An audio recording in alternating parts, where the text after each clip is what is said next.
If we don't deal with the question of governance, we are going nowhere. Tarehe 17 Oktoba ni mbwembwe na chereko chuoni Rongo. Atakuweko Profesa PLO Lumumba pamoja na Daktari Barak Muluka. Unakosaje hii? Kauli mbiu ikiwa ni demokrasia kwa uongozi wa vijana. Anza na jina, unamfahamu vipi Profesa PLO Lumumba? Langu jina ni Cosmas Mutungi. PLO Lumumba namfahamu kama wakili, profesa na mwanaharakati mkubwa wa Afrika Mashariki na Afrika nzima, ambaye anapambana sana kupigana dhidi ya ufisadi Afrika Mashariki pia na dunia nzima. Asante sana. Unawaambiaje wanafunzi wa chuo kikuu cha Rongo kuhusiana na mkutano huu?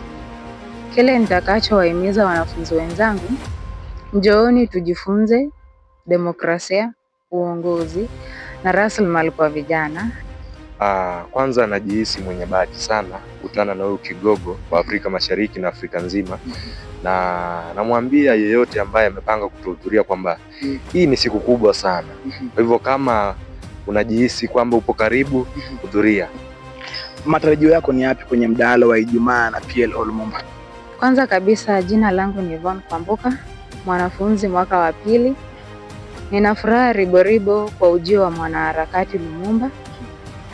Yale ninayotarajia ni kujifunza kwa kina mno kuhusu demokrasia, uongozi na rasilimali kwa vijana, haswa wa vyuo vikuu. Asante.